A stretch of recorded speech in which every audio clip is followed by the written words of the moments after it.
dirt road for the last 20 miles. And I got about 20 more miles to go on it.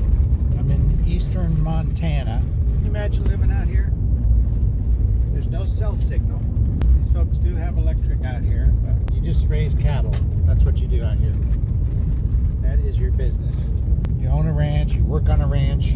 I used to watch a Food Channel show with a red head on it, and I can't remember the name of it. She was quite successful. Had cookware and everything. This reminds me of her. I was just bored because there's no cell signal, so I thought I'd let you guys take a peek at eastern Montana. About 10 miles that way is North Dakota. I'm heading north, Montana 261. This is actually a state highway. I wonder if they plow it. I bet they do plow it. They would have to. It's a long distance to plow. Gravel. Washboard. Whoa! Grades. Going downhill with washboard. That's dangerous. Towing a trailer. Keep your wheel straight. 25. I'm going about 40 miles an hour. So, I'm going by this gas well, or this oil well, and they're what they call flaring natural gas off. See the flame? That's enough flame to, you know, that could power several homes. You know, that's a lot of power. I think that's a waste. Such a waste. They should figure out a way to capture that, or put an on-site electrical generator and send the electricity to homes or to the grid. It just seems like such a waste. All that energy being just burnt off. I've been on this road for 50 miles, and it's a bumpy road. Wish I hadn't taken it because it was gravel. But this is the first car I've passed since then. The 50 miles, first car, and it's because I think I'm almost to Sydney, Montana. Yellowstone to the right, Sydney to the left. Diamond willow trout, 7 miles. The Yellowstone River.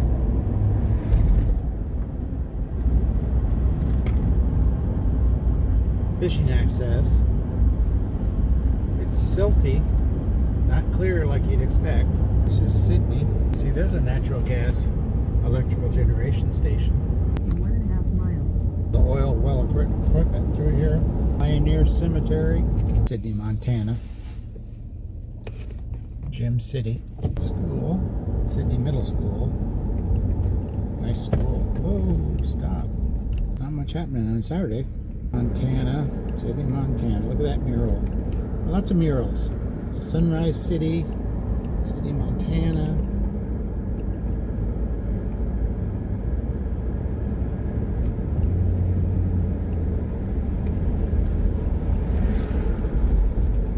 Lots of murals.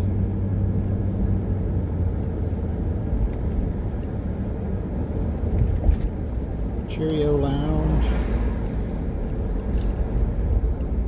Courthouse. Yellowstone Bank.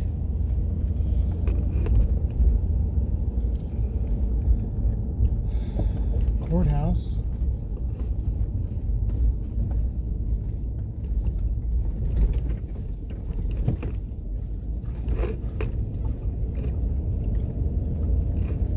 Just going around the corner to show you guys the courthouse. So we're between the Missouri River and the Yellowstone River. And it looks like we're sort of in a flat area, which would indicate floodplain.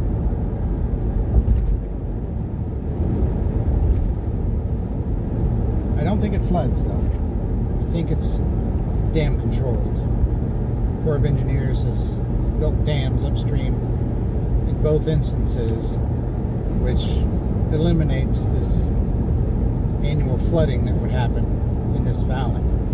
So this is pretty rich farmland through here. It's just silt washed down from the west. I'm not seeing a lot of oil wells here. Up in the hills I saw a few gas and oil wells. We're on our way to the confluence.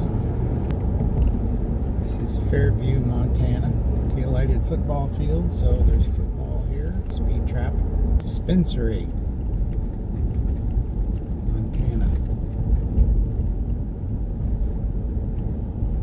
2 dispensaries. So they got casinos and dispensaries, all the bars, anything you could want. There's the 3rd dispensary I've seen in that little town. It seemed like there'd be enough business to go around, but maybe the whole town just stays high. That was Fairview.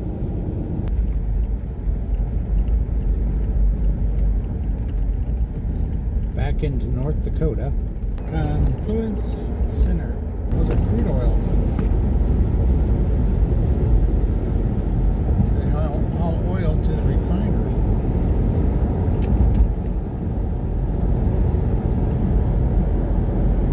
Storage tanks. We're back into the river plain here. Well, we never really left it, but you can really see it here. How pronounced it is. Flatland.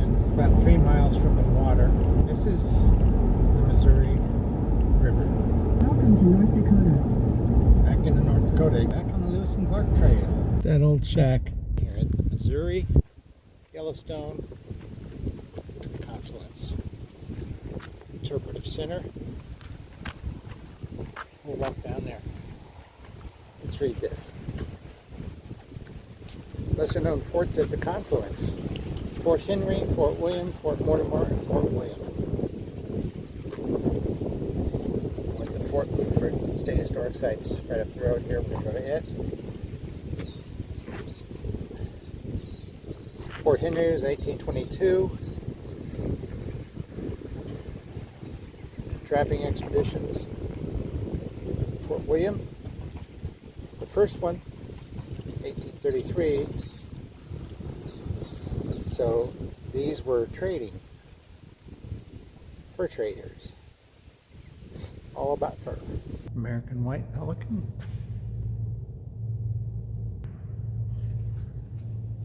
I had a most pleasing view of the country, particularly the wide and fertile valleys formed by the Missouri and Yellowstone rivers, which occasionally, unmasked by the wood on their borders, disclose their meanderings for many miles in their passage through these delightful tracts of country.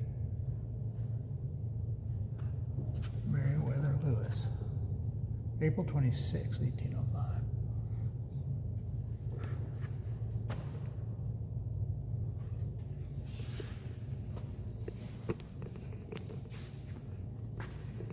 Let's see.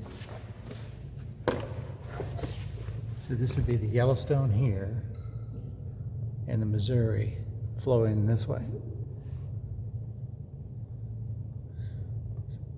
This comes through Montana. Drains a good part of Montana and some of Wyoming. And then Missouri. Okay. Okay, this is the Fort Buford State Historic Site. This was my destination today, but the Boy Scouts are here, so we've got emergency management over there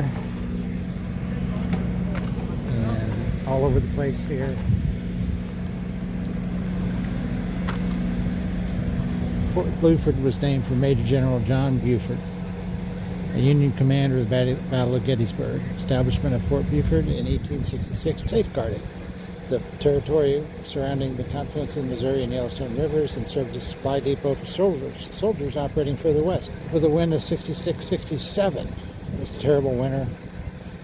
Buford's garrison was repeatedly harassed by tribal warriors anchored by the establishment of the fort. As Surgeon James Kimball noted, these raids were led by leader Sitting Bull. Following that first winter, Fort Buford's garrison was strengthened with the additional troops. Over the next decade, Fort Buford went through 2 expansions and eventually housed 6 companies of soldiers. Fort Buford frequently served as a detention area for tribal leaders and their followers who had fought placement onto the reservation. Among the prominent tribal leaders held at the fort were Chief Joseph, Crow King, Rain in the Face, Gall, and Low Dog. The last to be detained at the fort was Sitting Bull in July 81. In later years, Fort Buford soldiers not only provided general security for the area, but were also assigned specific tasks such as guarding railroad construction crews, constructing telegraph lines, and guarding railroad property. During the Pullman strike of 1894. The fort was officially abandoned October 1895 after 3 decades of service. And if you're a gopher, you could live right underneath the sign.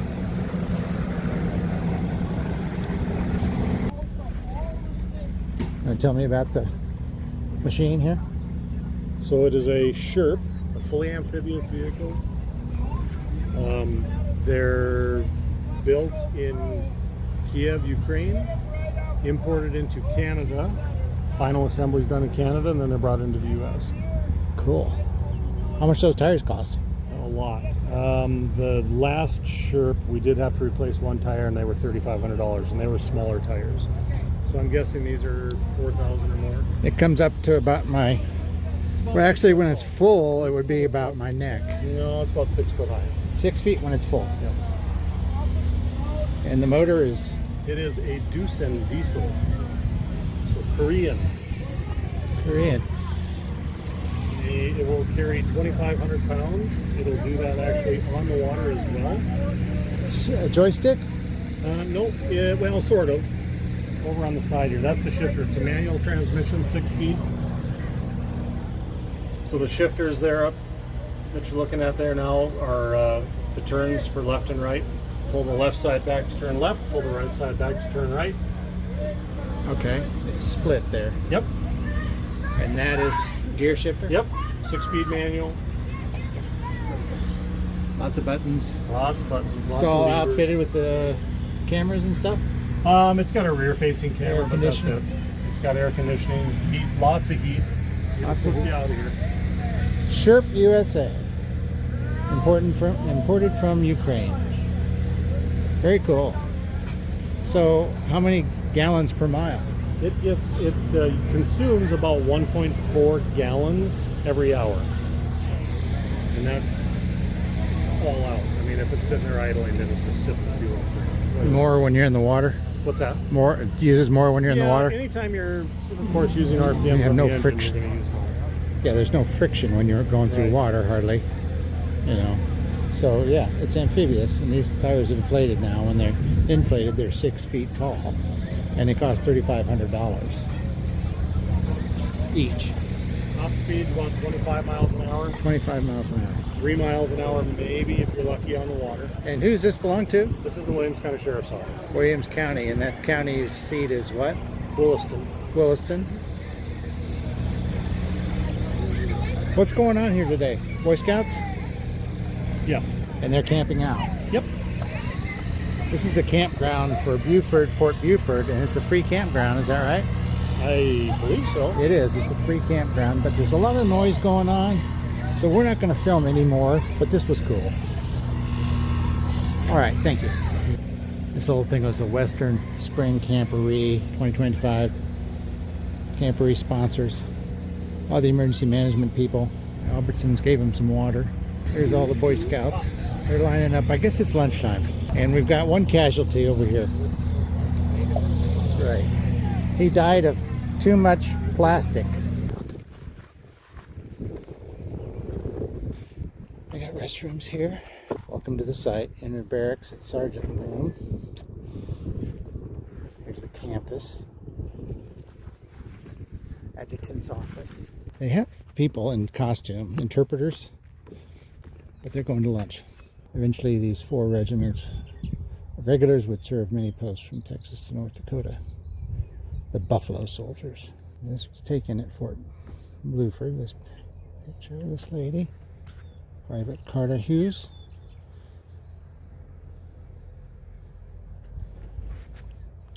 Oh yeah, they're open. It's air conditioned. Spacious.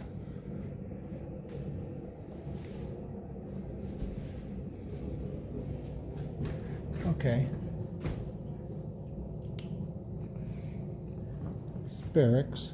Kind of neat. Gun stand.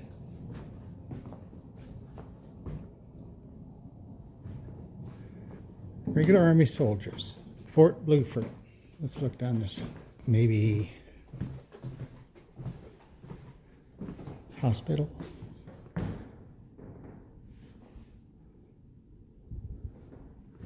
This is to be the dining hall.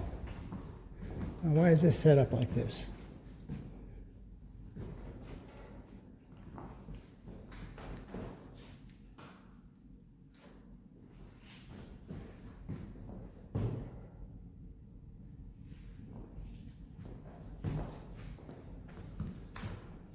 Some old photographs.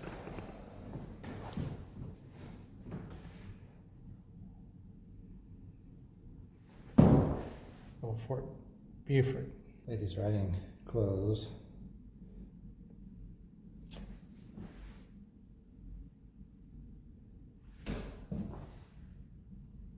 Water wagon.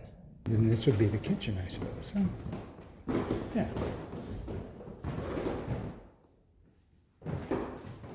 Swift Salt Pork. Still in business, I believe.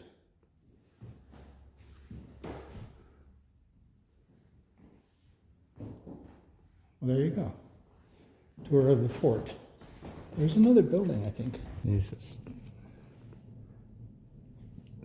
sewn together buffalo. That's real. It's either buffalo or bear. It might be bear. This is a replica, obviously, but it's still old. You know, this might be, I mean, it's got lots of paint on it.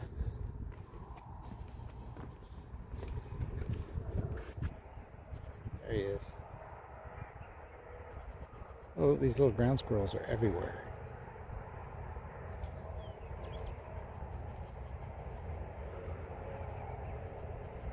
So far I can't. This building was constructed in 1871 as the post commanding officer's quarters.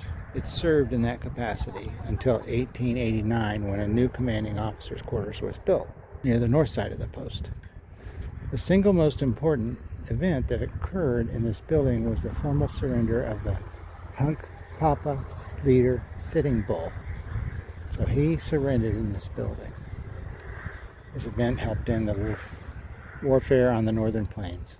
In July of 1881, Sitting Bull met in this building with Major D. H. Brotherton, David H. Brotherton, Fort Buford's commander.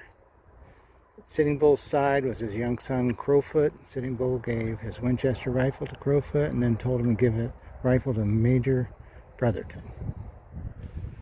Sitting Bull, his son, Major Brotherton. And he said, "I surrender this rifle to you through my young son, who I now desire to teach in this manner. Now that he has become a friend of the American people, I wish to teach him the habits of the whites, have him educated as their sons are educated. I wish it to be remembered that I was the last man in my tribe to surrender my rifle." Let's go inside. This is the original building. Yes, built in 1872, and the original floor is about 300. Yeah, but this is 1872. This is the room where the treaty was, the weapon was handed over, I believe. So he was here. In 1868, the Fort Laramie Treaty set aside 25 million acres of land, known as the Great Sioux Reservation. But prospectors to the Black Hills for gold. So, you know, the Indians have a bigger beef with us, I think, than any other culture. There was no schoolhouse on the fort. Several buildings, however, occasionally housed a classroom. Soldiers sometimes, with some education, taught the officers and the enlisted men's children. Sometimes all attended classes together. Officers' families could also pool their resources and hire a teacher from back east to move to the fort and teach their children. They got a coffee grinder.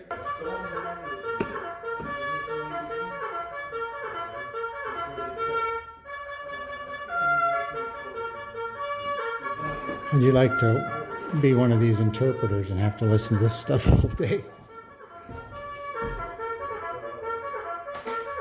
Can't turn it off. Okay, first sergeant's call. Which one do you want to hear? Mail call? Pay call?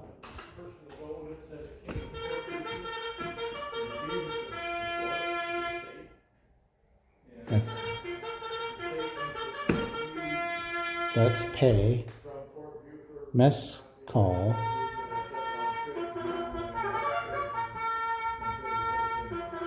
Come and eat. The bugler would signal. Is it? Claire is a volunteer here, and he'll take us through the museum or the displays. This here is a model of the original fort, built in 1866. It was a one company post. One company post. This lasted for just 1 year. While this post was open, Fort Union was open. So the trading post and this fort coexisted for a year. The men would go over and trade for buffalo robes and that type of thing. This is an aerial photo of the fort as it exists now, except for this area. There used to be a caretaker, and we no longer have that. You can see a pile of lumber out there. Yeah, I see the water well. Yes. And here's the original post. This one here, 204 by 204 feet. That lasted, like I said, 1 year. And that got tore down. Is the building we're in was original? No, this Okay. was built in 1872. Okay. This fort then was built, and that's the model over there. This fort was made of, the buildings were made of adobe brick. Uh-huh. Okay. And that didn't hold up too well. Actually, it held up well for those people that knew how to make it. These are our original, there. The one on top is modern. So this is what an example of adobe, but people touch it and it just disintegrates. But that's some of the original. That's original. Okay. However, these brick were made by privates whose main concern was 5 o'clock in the cold one. A cold one. A cold one, yeah, a beer. Female. Oh, a beer. Yes. Okay. It started deteriorating almost immediately. Okay. And now? And this is the fort it grew into. Wow. Okay, this was when they had like 4 companies here or something, huh? No, this was more than 4 companies. At times, there was... Getting some glare here. The other forts were all infantry posts. This one was infantry, was cavalry. The remanned 7th Cavalry was here for a while. The last troops that were here were buffalo soldiers or Negro soldiers. Like the one over there. Yeah. This area was the laundresses. At different times, it was operated differently. At times, the laundresses charged the individual, but for most of the time, the Army contracted, and they paid $3 a month for a private laundry. Now, there would never be an occasion when one of the laundresses would catch the eye of one of the young soldiers. One of the laundress ladies, the laundresses, would catch the eye of a young soldier. They came out single and they all got married. They all got married. That makes sense, doesn't it? Here we got the wives, officers' wives, where they live. This is the officers' quarters. And one of these dresses. How could you resist a woman dressed in that? You didn't see her ankles. That helped, I suppose. No ankles. That's right. And no hairy legs. No. You know, this is before Lady Gillette was around. Yes. Okay. Camp down Southern Road. Suds Row, was this the laundresses? Yes. Okay. And water everywhere. They take the tanker down to the river and get water. They didn't have a well? Of course they had a well. They had a well. Dug well? Dug well, but they didn't quite understand germs. They dug the well very close to the sink, which was a trench 8 feet. And this is the washing machine. That's the washing machine. Okay. But the well itself was too close to the sink, which was the outhouse. And the water made the men sick, so they went back to river water. So moving, this is how they moved. This is U-Haul. All right. And a sewing machine with a hand crank. So there was no electricity. Yeah. And there's a coffee grinder. That's why all the dresses were so slight. The dresses were size 0 because they had to crank their own everything. Education. We went through some of that already. And then this is like a typical situation. Boarding. What's this all about? Nothing. Playtime. These are toys. Archaeology, excavations. What's for dinner? Menu. Probably buffalo meat a lot, huh? For the first few years, they did indeed hunt buffalo.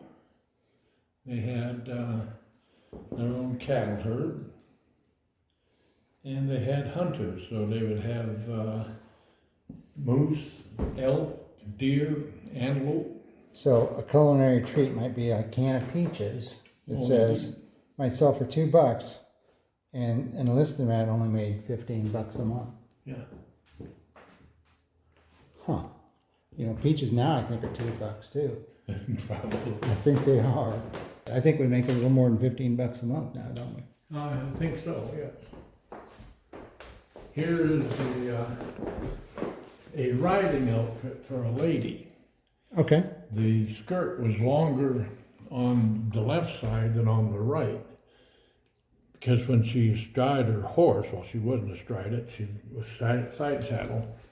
They had to be ladylike. Showing an ankle was too sexually suggestive. Yeah. Now they show a little bit more than that.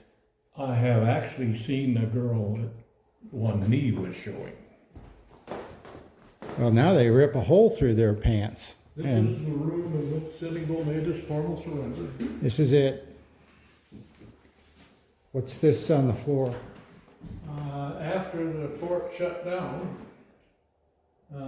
this became a place of people would come out and ball games and picnics and that type of thing. So they turned this into a knick-knack shop, a place where you could buy candy, pop. They've never come and resurfaced the floors. They just leave them. Before it was that, it served as a chicken coop, you know, as a granary. There were many uses. Just because Sitting Bull surrendered in this room didn't make it special for anybody. At the time of Sitting Bull's surrender, this room didn't exist. This was the base. This is an addition. I don't think I went back here. What's that? Is that the Yellowstone? What river is that? That's a model of Far West. Far West that brought the wounded up from Little Bighorn. Right. The walking wounded were unloaded here at Fort Buford. Yeah, I was at Sioux City, and I went through their museum, and they had something about the Far West there. Yeah, they came up to the Yellowstone River to pick up wounded. And also, something that's not mentioned a lot in history is venereal disease ran wild out here. Is that right? Now, the wash ladies, would they be spreading that around? Actually, the Indians caught it from as early as Lewis and Clark, and their thoughts on sexuality was different than ours, and it wasn't, We got to keep it clean. This- women would associate with men of whatever race. Anyway, it spread through the natives and through the men that came up here. And this is a list that one woman made of all her sexual partners. No, that's not it. I can't read that. Can you read that? I don't know what that says. Now, let's see. List of medicines. Okay. I'll probably have to cut that out.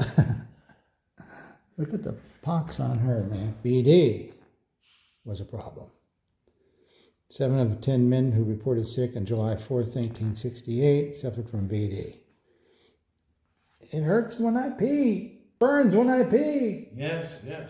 So, It's not part of history that's repeated too often, but it's a fact of history. right. Did you want the story of the man that talked Sitting Bull into coming down and surrendering? Sure. His name was Gus Hendricks. He's the man that talked Sitting Bull into coming down to surrender. Yeah, and he spent the winter of 80, 81 up in Canada at Sitting Bull. This is Sitting Bull's signature, or facsimile thereof. Gus taught him to do that while he was up there. When Sitting Bull toured with Buffalo Bill, he sold his autograph for up to $5 a piece, which would be like $100 today. All right. Hey, thanks. Appreciate the tour. Here's an aerial. Burgess House, Visitor Center Museum, the Trade House Clerk's Office. And then they've got the bastion. It's pretty authentic. Look at how high the wall is, 20 feet. That would be formidable if you come up, all you had was a spear. You could burn it. Native grasses. Now, why do they mow? I wouldn't mow. It's just not historic to mow. They mow the prairie. Overland travelers usually departed from the back gate, which was located just behind you. This was a takeoff point for the wilderness trails and goldfields beyond. Train tracks came right by the fort. Oh, look. Air conditioning. What the walls are made of. Timbers. So, gift store. You know, you're in the National Park Service when there's a gift store. Interesting. Let's see. This was just a trading post. Footprints about the same as it was back then, more or less. More or less. Beavers. That was the bread and butter, was a beaver. At least 2 series of archaeological investigations have been performed on the site of Fort Union. During the summers of 1986 through 1988, archaeologists used the latest computer equipment in their work, as well as traditional tools, brushes, trowels, and screens. So they dug it up. They found stuff. They found that. We'll see what else. Some furs they traded.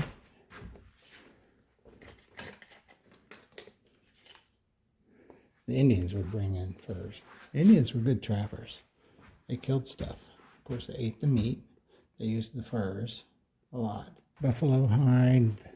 This is a bear, I believe. A bear. Black bear.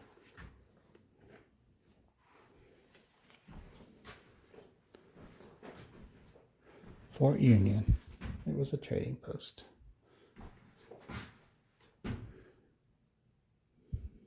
Blankets. That was a big item for the Indians.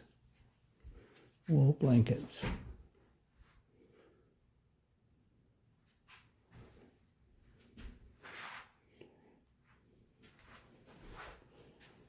Paint? Or pigments, rather. Yeah.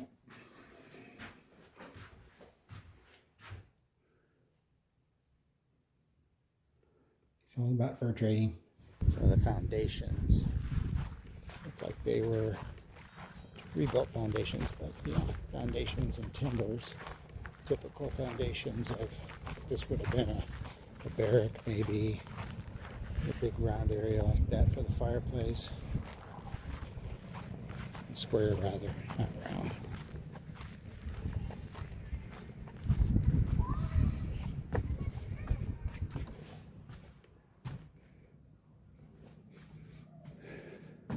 They burn fires in here. You can smell a campfire.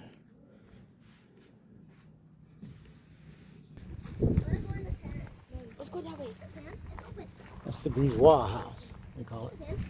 1851. Riverboat landing. So yeah, the river's dammed up now.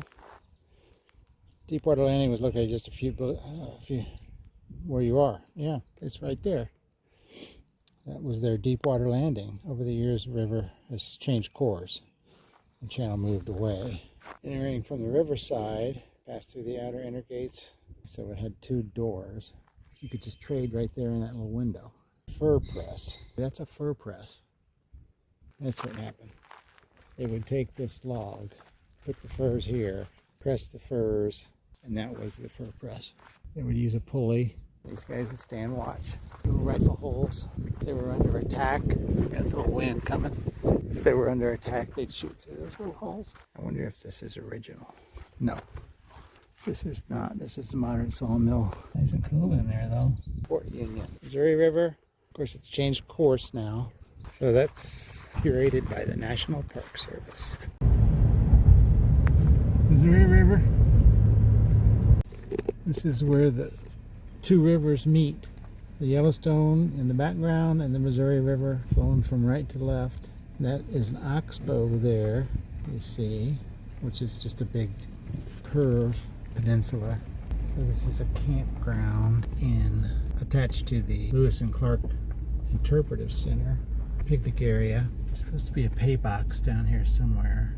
I think it's a bit hot to camp here with no air conditioning and no shade. This is where they meet, the Yellowstone and the Missouri. It's an honor system. She says you can just park. They don't really care. But if you plug in, it's $15.